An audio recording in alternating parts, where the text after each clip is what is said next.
Kylee, thank you so much for coming on the podcast. It is a dream to be here with Cathy. You know how much I love you, and to actually be on your podcast is like just really such an honor. Thank you. Oh my gosh, you're so sweet and I love you so much. And yeah, it's so fun to talk to you. You are so knowledgeable. You have such great energy. And this conversation specifically is going to be about podcasting, which is something that you and I both are super passionate about. So let me just start there and ask you, of all the things, why, I mean, you know so much about business and marketing and strategy. Like, why did you double down on podcasting when you could have, put your heart and soul into something else? Yeah, that's such a great question. So I feel like I've been interested and obsessed with podcasting for so many years. I mean, I remember when like having to explain to people, "Oh, I listened to a podcast. Oh, what's that?" And then a girlfriend and I actually started. We were both health coaches, certified health coaches. So we started a podcast. I mean, this was probably back in like 2013 or something like that. And it was just kind of fun. And so I had this little bit of podcast experience. And then I also have this background of writing. And so I actually fell into a role with Amy Porterfield that was content something, but basically I ran her podcast, or I like evolved into running her podcast because I just think that it's such a beautiful platform. Like when I go for a walk, when I go for to work out, when I'm in the car, you can bring the podcast with and it tells stories and it educates and it creates community. And so I think just over the years, I've had more and more fun learning about it. And as it's gained popularity, I'm been so excited about, creating even more awareness for podcasters around what they're doing. And it's such a passion project for so many people that I'm very passionate about helping them monetize it because it does take a lot of time and energy and heart. So, Well, I mean, I just feel like you're super humble. I'll just say that Amy speaks so highly of you, and you actually had her on your show, and you did such a good job interviewing her. I love that episode. And you are extremely humble about the way that you speak about your role, but you just added so much to her team. And I know how much she just loved getting the experience of you worked there for quite a few years. And now you're doing your own thing and you have your own podcast and you have become really a consultant and a coach and creating all of this really fabulous content and structures for people to really thrive in the world of podcasting. So let's talk about what you wish people knew about why maybe they should start a podcast. And then we'll talk about how you think once they start one, they could scale it. that's a great question. So, I think that so many people, I mean, you don't meet people who aren't really listening to podcasts anymore. And I think everybody in the back of their mind kind of thinks like, if I had a podcast, what would it be about? And there's probably a few ideas that everybody, can come up with. And I think what it comes down to is creating a podcast, especially like I work specifically with entrepreneurs, especially female entrepreneurs. And I believe that having a podcast is such a wonderful way to set yourself up as an authority in your field or your area of expertise. There's just so many benefits to it, right? Like not only that, it allows you to nurture your audience in a really intimate way. I mean, when somebody commits to 30 minutes, an hour, 90 minutes with you each week, that really is such a wonderful way to be able to reach out and connect with them versus email or social media. It's like a very concentrated way. The other thing that I absolutely love about it is if you are a business entrepreneur or anything like that, the connections that you get to make through your podcast just by using it as a vehicle to make connections with other people, other entrepreneurs, even potential clients, like it is such a good vehicle to do that with. So that's why I think if you are an entrepreneur, you should have a podcast. And on top of that, the big hubbub is also about YouTube, right? And if you're putting the energy into recording a podcast and you can simply record a video alongside it, you're just creating so much more space to create awareness for your company, your brand, your knowledge, your wisdom, and just the impact that you're having. So why not go that route? We're always looking for content as entrepreneurs anyways. So, and then in terms of scaling, it really comes down to understanding your audience. If you're just putting out content that you think they'll like because you think you like it, it's not going to cut it. You have to intimately understand who your audience is, who you're trying to reach, what words they are searching, what words they're going to be looking for in a podcast title, in a podcast description, on a podcast name. Like you have to really intimately know who that is so that you're continuously just organically attracting new people to follow you and into your world.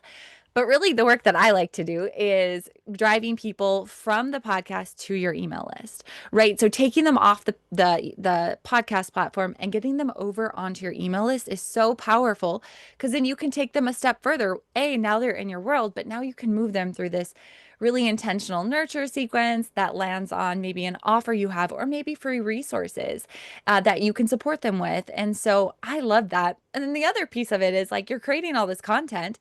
I believe in taking all of that podcast content and making it the cornerstone of your marketing. Anytime you have to create something for marketing, it's like, how can my podcast be a main player in this?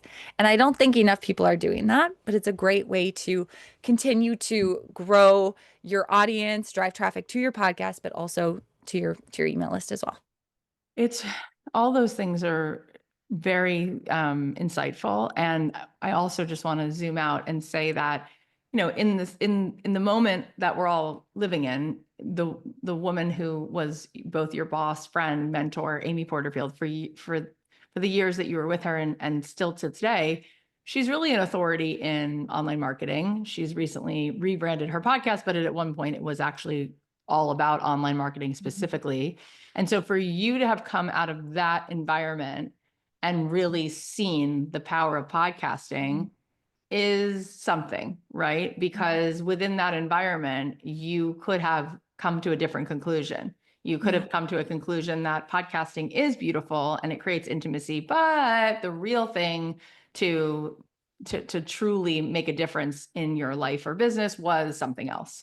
But you came out with this clarity that actually podcasting is, in fact, even when you're talking to the best of the best that have looked under every single, stone, they have come to the same conclusion.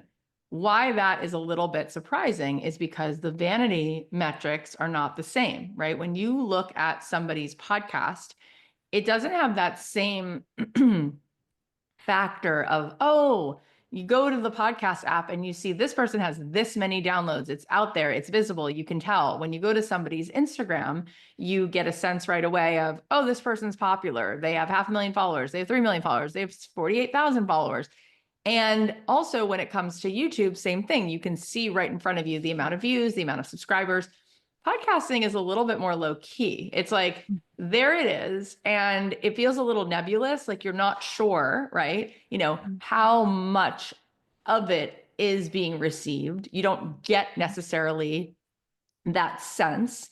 And it also seems as though the audience is smaller, right? Like every Tom, Dick, and Harry is scrolling Instagram and looking at TikTok and whatever it is. Although I've never downloaded TikTok just because I have too much going on already. Same. But with podcasting, it seems like it's a smaller pool to begin with. And so both the vanity metrics that are not there and then the audience that seems smaller, I think at first glance would make a person say, oh, I'm just going to double down on YouTube. I'm going to double down on my Instagram and my social media. Can you help us understand why there's a different game to be played and why there might be a game about depth versus width, or a game that has to do with longevity and engagement versus what looks to be maybe more glitzy, but doesn't actually bear the same fruit? Can you help us understand in like layman's terms? Because it's not necessarily so overt and obvious. Right. That's such a great question. Okay, I think I'm going to butcher this stat, but I think it's like the conversion rate from somebody like taking an action from a podcast. So going to an opt-in page you share, grabbing a free resource that you share, or even buying something that you mentioned that's a sponsor, an affiliate. I think it's like 95% higher than most, or I'm sorry, not that 95, 35% higher than most of those other platforms. So we're seeing that the people who listen to your podcast, they're almost like super fans. With social, we have the algorithm to be right. Same with YouTube. But with YouTube also, it's not as carry on the go. Like, sure, you can have it on your phone and you can have it playing, but the ease of just having a Yeah. podcast in your a phone in your pocket and you're walking, you're doing whatever, that is where we get to have that really juicy, like nurture relationship with a person who's going to say yes to whatever you put in front of them versus on social media, it's so distracting. There's so much to filter through. Sometimes you see it, sometimes you don't. YouTube, sure, there's it's there, but you have it's harder to like be on the go with it.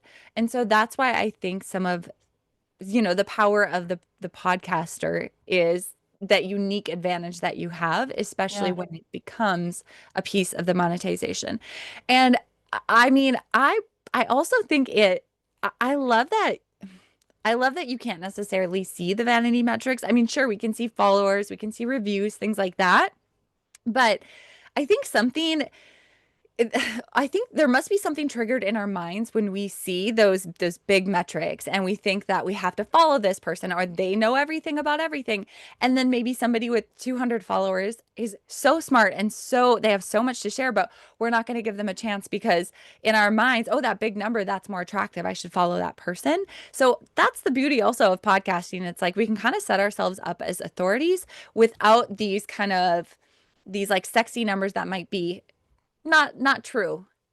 Yeah, yeah, yeah, yeah. That's so interesting that it's that much more of a conversion because those are super fans. And the idea of creating super fans rather than just trying to get the popular vote is also a really cool invitation, right? Like it's cool to think I really want to go deep with a small group of people, then try to get everyone to know my name. It's like, is that the most, the best use of your time, right? Um, you talked about how podcasting really winds up being a solution to getting people to your email list. And I know that in general, people get a lot of email. And so there's a lot to be said there as well for how do you actually get people to even open an email. But help us understand why first podcasting and then taking people into what you said was like a nurture sequence. Why is that so key? I think a lot of times because we don't have a tremendous amount of real knowledge on this whole journey, we feel frustrated if we just say something once and it doesn't have the big success. We don't understand why does it need to go from hearing about something on a podcast and taking somebody to an email and then nurturing them. Why can't it just be that I put my offer out one time? Like, I think people assume that they did something wrong or they failed when it seems like you, having spent some time, have looked under the hood and said, no, actually, this is the way it works psychologically. And the more that a person starts to go on the journey with you, you'll wind up getting to where you both need to be versus setting yourself up to think that something's wrong by just putting something out there once. Help us understand, why do you go from podcast to email? And then once somebody is on your list, what is the goal? What is that next goal? And why do you go from podcast to email? Why is email so significant? And what do you do with it once you're there? Yeah, so for a couple reasons. One is life happens, life is busy, and even if you are following a podcast or you love it and you want to come back to it, like it's easy to fall off and forget that that podcast has even existed, even if you love it. And then, it pops up a few months later and you're like, oh yeah, I forgot I love this podcast. Or like when you're on the go and you're trying to think of something, it might not pop into your mind. So having them on your email list also allows you to have a touch point with them in between episodes where you're saying, hey, did you see so and so was on the episode? Or I talked about this really juicy topic. And so having them, again, it's almost like social media. You don't own your followers. And if you want quick access to them, you don't necessarily have it. Same with the podcast. You don't necessarily own them. And if you want quick access, you don't necessarily have it. But if we get people over to our email list and then move them into this nurture sequence, that is where we can really start to kind of like bridge the gap between them loving your content there and then actually becoming a paying customer. And everybody right now seems to be talking about like this, we're in this trust recession. And it's taking those. Oh, you're muted. Hold on. I haven't yet heard it that way, but that was really a good way to say it. Trust recession. Yeah. Yeah.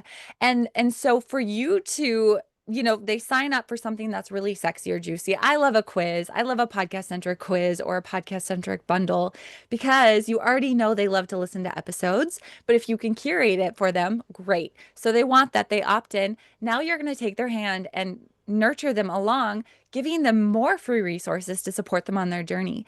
Oh, and by the way, I have this low ticket offer that's an easy no-brainer yes at this point because you've guided them through this. And now you have a paying customer who, if you go to a launch, if they've bought a $47 product or $27 product, they're already going to be on your warm list for leads for your launch and they're ready to move into that.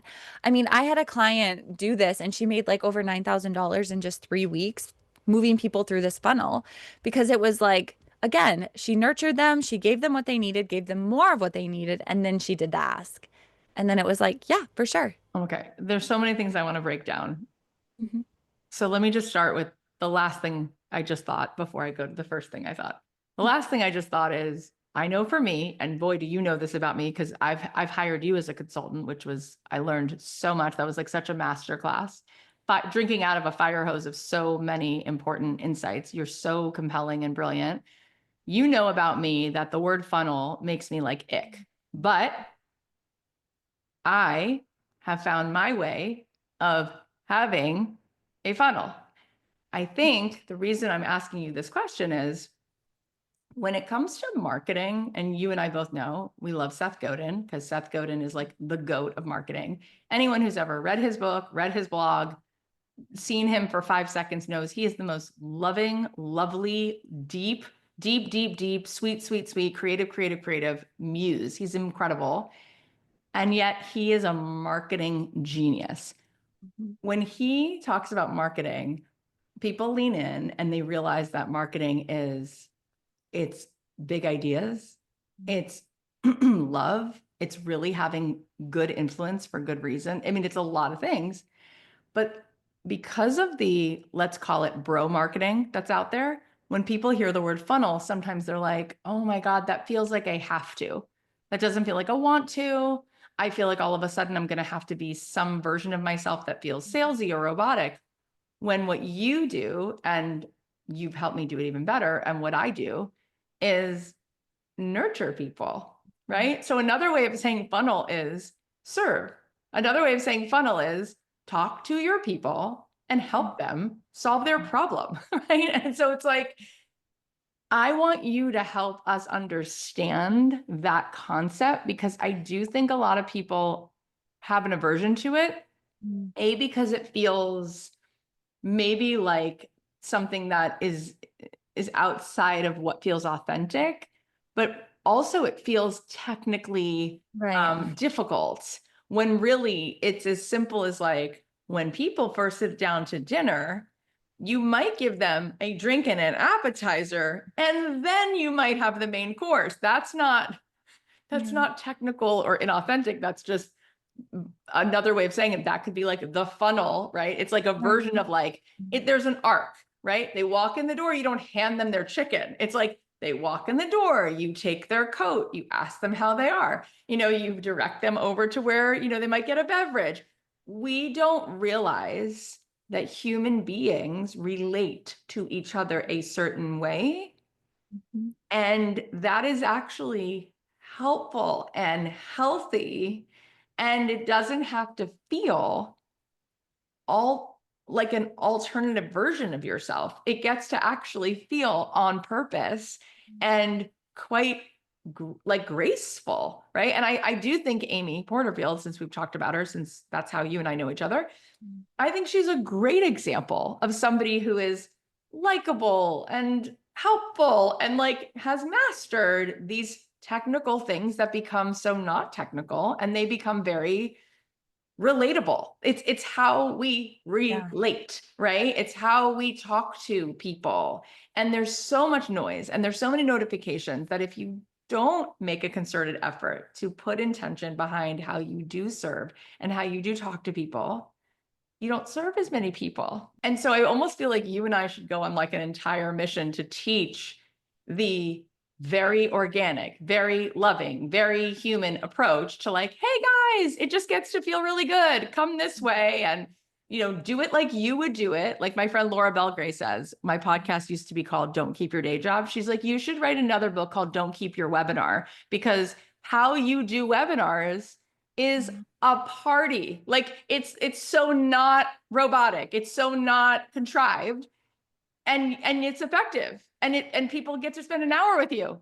And she's like, and for so many people, they won't even lean into that because they think of it as a certain way. And I think people think of marketing a certain way. I think they become a version of themselves that's not them. And then they're like, how could I even podcast or send an email? I would feel like I'm selling my soul. It's like, wait, this is not an existential threat to you. This is trying to help you and trying to help your client. Can you help us understand what is a language that we could understand to grasp? What is a funnel? What is actually happening? What is required for you to get your work across to actually serve more people? So I love everything you just said. And yeah, I think we could go on a mission to teach like soul aligned marketing. Yeah. But really what was coming to mind for me, and you're gonna love this word, but instead of funnel, flow. And really it's a flow from your podcast to your email list, and you're giving them something. Oh my gosh, you're giving them something so juicy. It's something they need. And then you flow them through this really supportive sequence of emails that includes stories, funny stories about you and your journey and who you are. And it's not robotic, and it's not like perfected, but it's very real and it's very honest, and it leaves them excited to get that next email in the sequence of the flow. And then all of a sudden you have even more resources that they're going to go, oh my gosh, okay, I've listened to this playlist, say, and now she's offering me this resource. I can't wait to dive into it. It's a free one. And then she's offering me this resource that's $27, and oh, it's going to be worth it because she's proven to me that everything that she does and creates is so juicy and so valuable to me. And so really we can think of it instead as a funnel. We can think of it as a conversation. We can think of it as storytelling. And, I think for so many years, I mean, even with past jobs and things like that, it's been very like the newsletter is this is what's on the podcast and da da da da da. But we're kind of changing it around now where it's like a sequence. Like even if you read my email today, Jennifer Allwood, I released her episode on the podcast. So I mention it, but I also talk about anti-natural, anti-aging stuff and a hat. And I talk about something that Canva and Apple just released. And just like I make it a really juicy conversation. And also I'm training my email subscribers that this is a good email. This is really interesting. It's like a story. I want to read a story. Like, so that's also part of it too, is train your email subscribers that your emails are different and they're a story and they're real and they're funny and they're playful if you're funny, right? They're you. They're you. Yeah, one thing that we started doing a little while ago is on Sundays, I send like a little Sunday abundance bite, which I sit down and take something that happened organically from my week. Like this past week, my daughter graduated from 6th grade. So I sent a photo of her graduating and then talked about the song that was playing at graduation, which was the Billy Joel song, This Is the Time to Remember. And then I was asking my audience, like, I would love for you to respond and send me a picture of a graduate, someone that graduated this, or even a time when you graduated.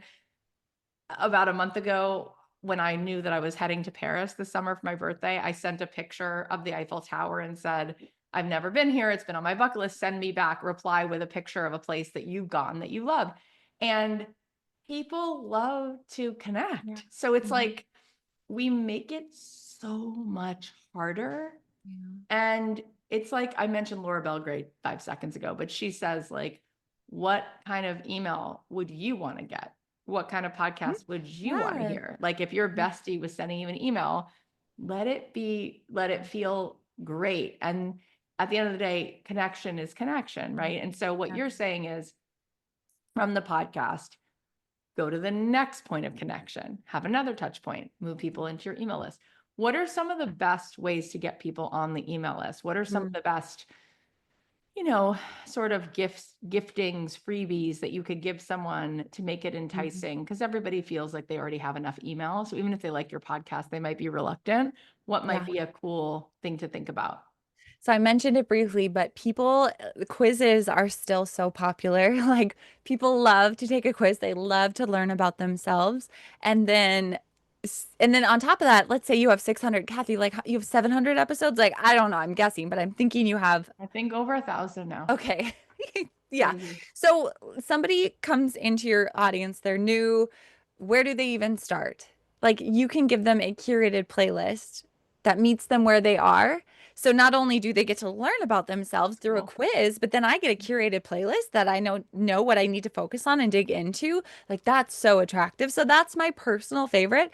And then on top of that, you can use that across any other social platforms, email marketing. People love quizzes and ads are significantly cheaper. The CPL for quizzes is cheaper than most other um, ad cost clicks per lead. Yeah, So yeah, yeah. yeah, so that's a great one. And then another one that I also love is bundling together episodes with a theme because again, we already know these people love to listen to podcasts. So bundling together a theme of some sort, it could be something like I'm gonna try and think on my feet, but like you have you do a lot of money talk. So it could be something around like elevating your abundance around money or something. And it can Mhm. be a bundle with 5 episodes that are all related and really like your top performing money episodes. Love And you that. bundle I'm them gonna do that. I'm get do like, it. Do thank it. you. Bundle them together, throw dynamic ads across your entire back catalog, use that to set it up on mini chat in your social channels, and now you're getting people to listen to the podcast and onto your email list. Love. When it comes to having a podcast, and I know we mentioned it just for a second, but I want to go deeper with it.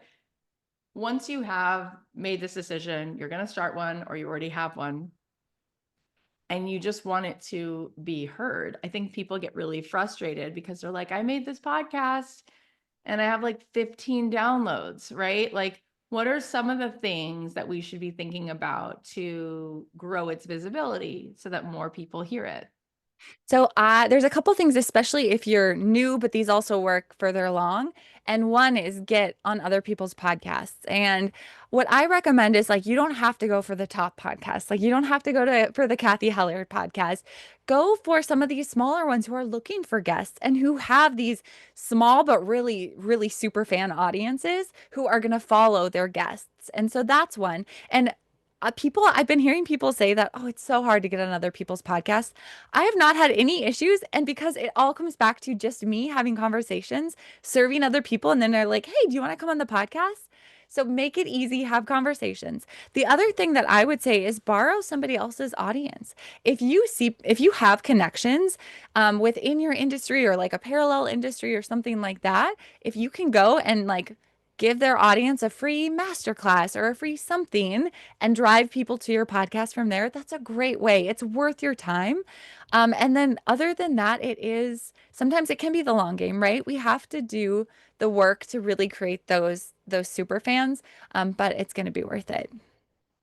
I love what you just said. So good. Yeah, I didn't realize how important that was until I started podcasting, because when somebody listens to a podcast and then they hear you, they're going to add that to queue if they really like you, because they're Yeah. already consuming Mhm. content that way. Yeah. So a great way to get more podcast listeners is to find podcast listeners Mhm. who listen to similar topics. It's just like, because most people still are more consuming content on Instagram or who knows where, not necessarily podcasts. But if you go on somebody else's podcast, you've already done the first big hurdle, which is you're talking to someone who already listens to podcasts. They've already got a relationship with some podcast app. So now if they liked you on that person's podcast, they can. And I also find it really interesting where people will maybe hesitate to go on someone who has a smaller show. And I'm Yeah. thinking, if that person, let's say let's say they have 1,200 downloads per episode, Yeah. right? Yeah. Mhm. Okay, so maybe somebody else has 200,000 downloads, but imagine somebody invited you to go speak at their home, right? And or you had a book event at a Barnes and Noble and 60 people were going to be there. You would say it was packed, right? It's like Mhm. so mind blowing how we've lost Mhm. sight of what's actually moving the needle. So if somebody has 1,200 Instagram followers and maybe they only have 600 people listening to their podcast, but that's 600 engaged people, Yeah. that's a good place to spend your time. Yeah. I wanted to ask you, because you and I are very into spirituality in terms of energy, in terms of health. You were a health coach, in terms of you live such a cool way. Kylee, for those of you who don't know, she lives in an Airstream and travels to national parks, and she and her husband and her daughter are like really living life. And I'm curious, from a perspective that has nothing to do with strategy, but from a perspective that has to do with intuition, insight, your own readiness from within, what are some of the things that you do that help you be successful? Oh my gosh, that's a great question. So I am a big visualizer. Mhm. I true my husband not teases me. I mean, he's always like, "You're so much better at manifesting. You basically anything you say, you manifest. So this is what I want. Can you manifest that?" But I really like truly believe in. I spend every morning. I take time to meditate. I visualize. And that is just such a powerful practice for me. It really is. And checking myself often, like, where's my energy? How am I going to attract what I want with this energy? And Cathy, you've taught me so many beautiful things about really your book, Abundance Ever After, just like Thank everybody go you. get it if you haven't. Um, so Thank you. wonderful, so powerful. I think on top of that, it's really prioritizing relationships and leaning into the ones that are true and real and authentic Yeah. has felt really good for me as I become an entrepreneur. Yeah. And then also boundaries. Like I have a baby girl, she's growing up so fast. You have three beautiful daughters, like they're growing up so fast. I can't put my business before them and expect to be successful. And so for me, it's really become like I have to be mindful about my boundaries and I have to have no worry or what word am I looking for? I just can't feel like, oh, I really should have done this, but I didn't because I put my family first. Like, Yeah. unapologetically strict in what I'm doing here. So, Yeah, it's beautiful. I think it's Tony Robbins who says success without fulfillment is the ultimate failure. mm, Right. And so, like, fulfillment is not always the exact same thing as arbitrarily deciding you just need to do more and be right. more successful or double your revenue or triple it. It's like, if fulfillment is the answer, it might be a combination of a few things. It Yeah. might be taking Thursdays off. It might be this, it might be that. You know what I mean? It might be right sizing your business or putting boundaries around certain things. And so that's really powerful and not Yeah. said enough. And also, you are a really good visualizer and manifester. And I think part of it is you have incredible energy and you are such a giver of energy. So you are so willing to just like show up in a space and fill it with really vibrant, like incredible energy. And part of it is you're very, very resourceful. And what I witness in you is you will be like, oh, that's such a cool Rubik's Cube to solve. Now let me go solve it. Versus, ooh, that's a really big Rubik's Cube. I give up. Like you're like, ooh, what a cool challenge. Like, cool. Let me like get into that. Let me dig into that. And I think those of us who have been finding our way to some level of fulfillment, I think it does come from that grittiness. And I think grittiness comes from optimism, which is all in the research. And so it's like good energy leads to resourcefulness where you're like, I can do that. Let me sit with that. Let me chew on that. I'm like, oh, I like when somebody presents me with, this is the next task. And I'm like, oh, cool. What new resourcefulness will I pull out of myself that I didn't even know existed so that I can find a new solution? I find that super creative. And I think you have that. And I think that I wanted to just highlight it, A, because I want you to hear me say that about you. And B, I think that that's something we all actually have in ways we don't know. And when your mind says that's too hard, sometimes it's an invitation for you to realize you have within you capacities and ways of being creative and solving problems. This will reveal to you rather than it being a hurdle that you can't cross? Okay, so I'm a projector in human design and so like what you're saying, I'm like, yeah, I'll do that. And then I'm like, I'm out and I need to go rest. But that's another thing that I've been having so much fun, like diving into as an entrepreneur is learning my human design and really like sticking to it. And I think you're a manifest generator. You're a man gen, right? I'm actually just a manifester, which Okay. I've been studying this also the last few years. Yeah. And we did a retreat recently and she broke us into, different, um, she broke us into different groups per our design. And I realized that the manifesting generators are even more intriguing to me in some ways, because as a manifester, I love to initiate ideas and then I'm on to the next one. And then I'm on to the next one, which, having been someone who's worked with me, I want to change what I'm doing all the time, but I realize that's actually me. It's like I used to this woman who's been my coach into human design. She's like, that's actually what you do, which is crazy making and amazing. You have such Yeah. an ability to manifest and initiate an idea.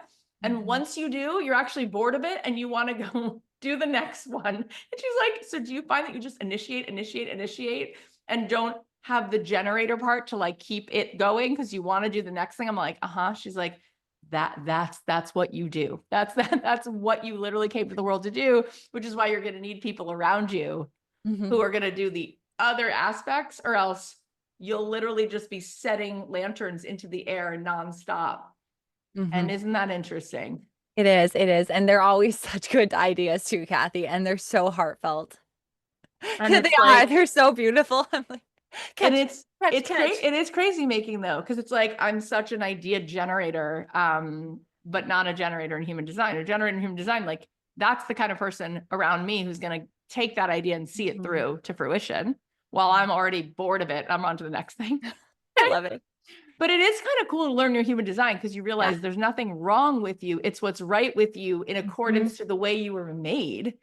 Totally. I mean, I pushed, like, I literally, because I started my business in January, I literally pushed until like mid-May. And then I was like, I couldn't even get out of bed. And that has never happened to me. And I'm like, what is wrong with me? What is wrong with me? And then that's when I'm like, wait a minute, I'm a projector. What does that mean? And then I went back and I was like, oh, no wonder I'm exhausted. Like I have been going at projector, pace for so long. And I literally took like almost a week and I was like, okay, ready. I'm back at it, and it felt so good. But it is important. I think especially, I would say, especially as females, like it's good to know your human design so you can lean into it. I have a friend, I won't say who's a famous musician. And he, it turns out, is a reflector, which only 1% of the population is a reflector. And he was so relieved when he learned about what it is to be a reflector, because he thought there was something really wrong with him, that he Yeah. would go on tour singing stadiums worth of people and be like, why do I feel so completely drained? Oh, because as a reflector, you literally absorb the energy of everyone around you. So can you imagine not knowing that, not giving yourself time to restore, and then thinking there's something wrong, that you have enough sensitivity and empathy to pick up, but you're doing that level of picking up energy? And now he's like, oh my God, everything's right size now. I now know exactly what I need to do in order to keep myself in a state where I have well-being.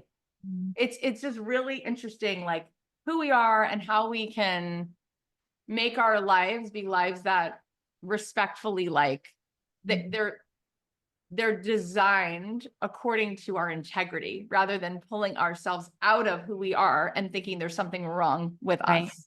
Right. And thinking we have to be like on what society, like, be on that society treadmill. And it's like, it doesn't work for all of us. So, No, especially not for you, who's already made these gigantic, gorgeous decisions about how you want to live your life and how much time you spend in nature and mountain biking. And like, yeah, the traditional system of what most people are doing for burnout is not you.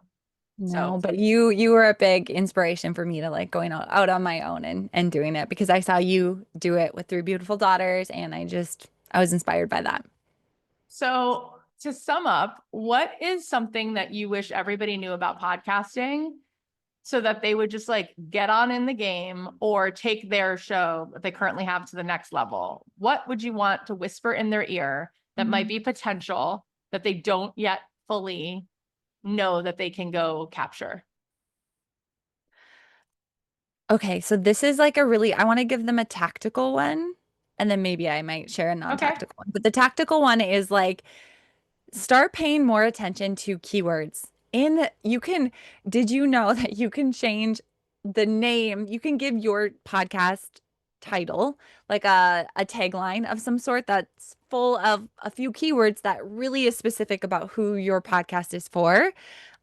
For example, one of my clients, like she has her podcast name and then it's like a show for product-based female entrepreneurs or something like that, right? So that, and then on top of it, have a keylog or a keyword and key phrase list that you're always coming back to for episode titles, episode descriptions, because this is what people are searching. So it's a really good way to start gaining more organic traffic. I've actually heard people be like, yeah, I just searched this keyword and you popped up. And I'm like, it's working. So that's the tactical one. And then I would say on top of that, just like show up authentically. Have fun. There's so much inauthenticness, is that a word?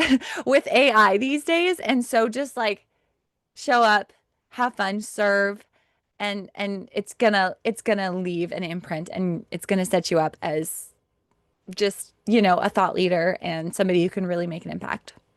I love that so much. I could talk to you forever because I love how we just went from talking about podcasting into human design, and the two of us can just like riff in both these lanes and have a blast the whole day. It's so fun. Thank you for being so helpful. Thank you for bringing such like tangible, exciting knowledge and doing it in a way where you're just so fun to listen to that it makes learning about business and strategy so fun. So thank you.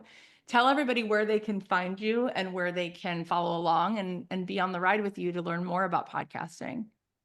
Well, I actually have something exciting to announce. I'm about to do a beta launch of a brand new course. And so Amazing. it's actually going to be launching at the end of July. And I would love to invite your listeners along that journey with me. If you guys are podcasters looking to really scale your podcast, grow your audience, but also grow your email list. And at the end of the day, put your podcast as kind of the cornerstone of your marketing. So I'm going to teach you all the things. In fact, this is what I do with my clients, that one-on-one clients, and they're high level, top tier. So if you want to get into that, go ahead to podcastmarketinghub.com/Cathy, and then I will make sure that you're on the list to hear the very first details so you can get on that round.